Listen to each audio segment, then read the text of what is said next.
the continuation of our DADGAD tuning tutorials. So this will be part 2. Previously we had talked about DADGAD tuning and the way that the strings are tuned differently on a guitar, which is D, A, D, G, A, D, just as the name implies. And we had walked through some major key fingerings in the key of D major and how those chord fingerings would be altered with this tuning, and incorporating some droning notes on top to give you that DADGAD sound. So today, as a continuation of that, we're going to look at chords in the key of D minor and alterations that can be made to those by using drones as well. So we'll be looking at this new key, and then we'll maybe give another example of a song that gives you that feel of DADGAD. So I'm going to start all the way up here actually at the 12th fret, and this will give us a D minor chord. And so let's just look at this fingering. I'm going to have the 3rd finger on the 12th fret of the 6th string, the 4th finger on the 12th fret of the 4th string, and then I'll use my 1st finger on the 10th fret of the 3rd string. And so what I'm going to do then is mute the 5th string with the 3rd finger. So you can hear that minor sound. I've got this F here on that 10th fret, which gives me that minor 3rd, and then I've just got an A and a D on these top 2 strings. So I don't have any notes in there that are not part of a D minor chord. Now, of course, we can get some D minor tonalities in the open position, because as we talked about before, just the open tuning itself gives us that D kind of sus4 sound, where we've got a 4 instead of a 3. So we can figure out different ways to incorporate an F note into there. However, part of the problem is that we've got such low notes on these strings, with it being in drop D. Sometimes we just get a little cluttered, especially having a G and an A, which are just a whole step apart here on the 2nd and 3rd string. That makes it a little funky to add another F note in there, which is kind of another whole step, because we have F, G, and A, so it gets a little cluttery there in the middle of the chord. So playing this up here gives us a nice wide open D minor chord.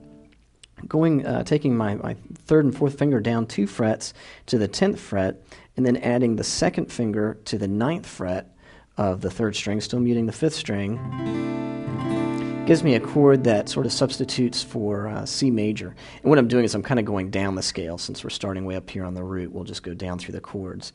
So this would be the 5 chord of the major key, if we're thinking about the key of F major, and in this case the relative minor D. This would serve for C major with these droning notes.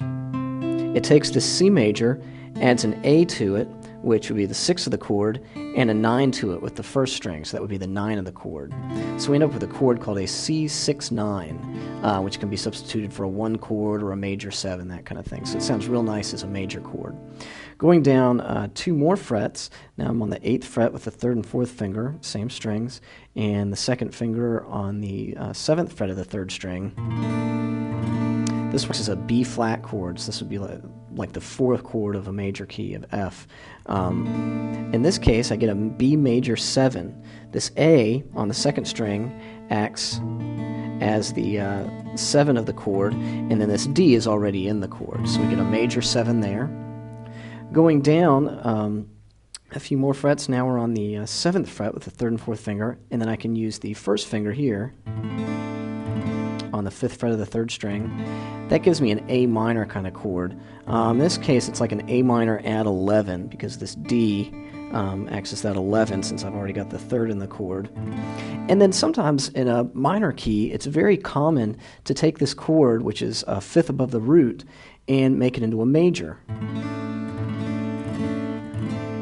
And to do that, I just replace this 1st finger with the 2nd finger on the 6th fret of the 3rd string. So what I could have is this D minor going down to C major, to B flat major, going down to A major. You see how that sounds a little bit more normal. That's just what our ears used to hearing, is that chord substitution. But normally within the key, that would be a minor chord.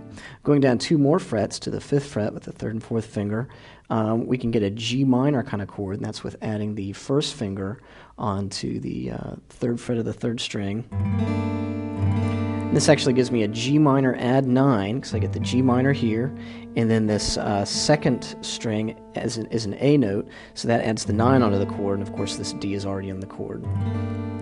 It's kind of interesting because this B flat note is actually a half step above this open second string, so that can make for some cool arpeggiation ideas. So you can get some nice melodies out of that. To make this chord a major, since this would be like the 2 chord of a major key, sometimes we might substitute a major chord here.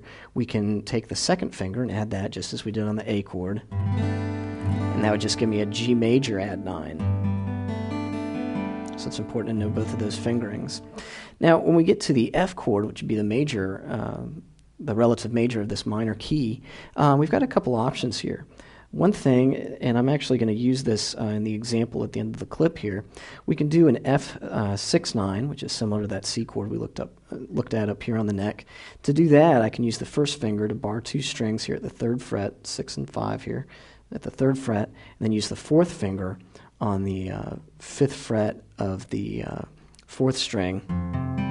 It's kind of weird because I get 2 G's in a row, but that gives me that nice F6-9 chord. I could also fret here at the 3rd fret. Since this is an F, I could just double up on the root, and that'll work as well. It just depends if you want to really emphasize that root or if you want just 2 of these G notes in there. Another thing that I could do is go back and hit an E here for more of a major 7 sound. So really you've got a few options there. And one other one that I should also mention is, remember this fingering that we had for our major chords that we've been moving around. I could also do that here and just get a boring F major. I'd still have this D on top, which would be like a 6, so it'd be like an F6. So there, I'm sort of doubling this A note between the 3rd string and the 2nd string. So with that F1, you can either do this, this, this. You really have a lot of different options on that one. So it really depends what chord you're coming from or going to and what's more comfortable to use to get there. For E minor, this gets a little weird because this would be like the 7th chord. In this position, we don't really have a 5th. And on the 7th chord of a major key, or the 2 chord of a minor key for that matter, you end up with a minor 7 flat 5 chord, which is like half diminished. And the 5 is what really makes it not sound like a minor. It gives you a diminished sound. And in this voicing that I'm going to show you here, we just don't have a 5 in it at all, which is always fine to leave out of a chord. So we can just sort of consider this a minor chord. In this case, it would be like a minor 11 because we've got this A note on that 2nd string. So I've just got 1, 2, and 3 fingers on the 2nd fret of the 6th, 5th, and 4th string.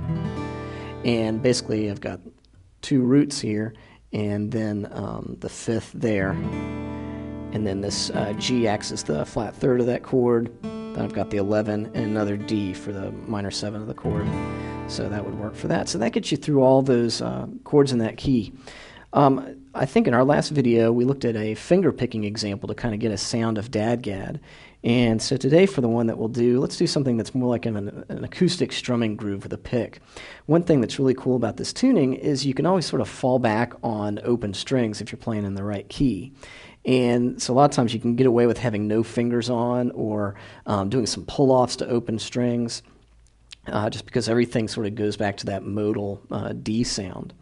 So some things that you'll see as we play this, we're going to use some of that D sus4. Also, in this little thing that we wrote, we'll sometimes add the 3rd finger onto this 4th fret to give it that major sound in there, so we'll hammer on that some. That, and then do some pull-offs. And so as we're doing this hammer on here, we'll hammer onto that 2nd fret and pull off, and then do another pull-off from 4 to 0. That all just kind of emphasizes that D sus chord even more. I think there's a lick in here that's pretty difficult that goes, that's pretty fun. So there we're pulling off 5, which ends up being a D note, pulling that off to the open string, which is ringing as an A, so we're still outlining D, then doing a hammer on and pull off, and then a slide and a pull off to the open string. It's actually kind of hard to do on an acoustic. So we have, so that works into the rest of that D sus4 chord. And then there's just some times where we're taking some shapes and outlining little parts of the chord, that type of thing, and letting this 3rd string ring as an A. We're looking at also a variation of like a minor 11 kind of chord, And so to do that, we're taking kind of the fingering that we did with that F chord that we looked at, and getting 2 strings here on the 5th and 6th string with the first finger, and then using the 4th finger here. And so that gives me an F sharp there, which kind of adds a 9 to this E minor chord. So that sounds kind of fun. There's also a spot where we're hitting harmonics.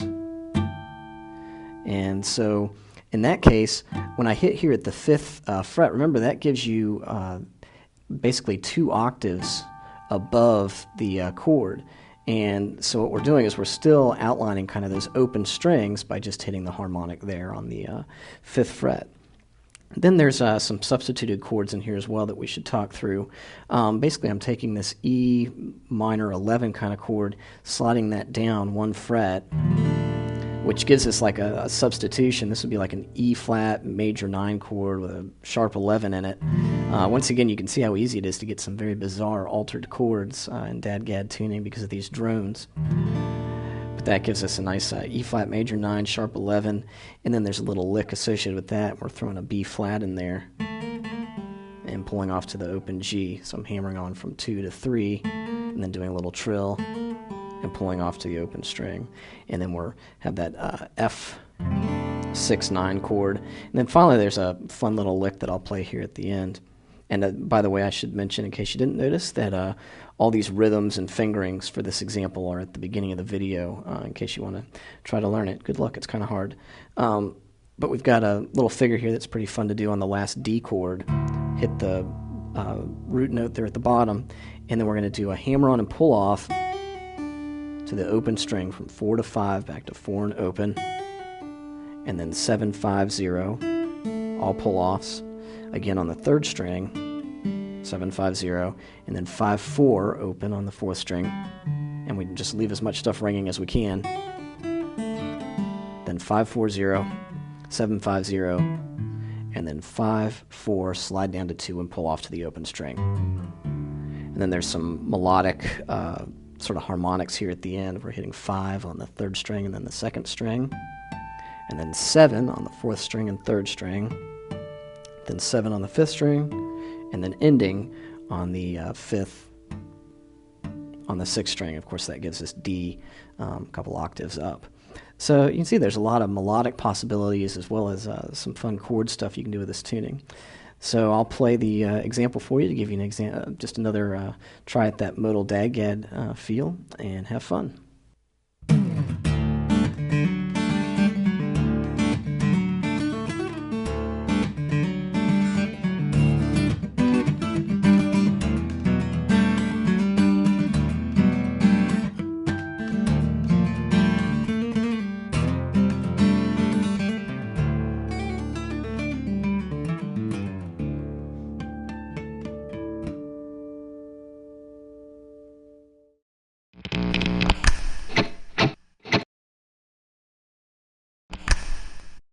Hello, my name is Gavin Susan. I would like to play for you a tune that I wrote some years ago. It's called The Alchemist. And you are going to see also that in order to get there, you want to bend the ring finger towards the 4th fret. On the 3rd bass string, but I decide to not play that 3rd bass string with my thumb, but with my index.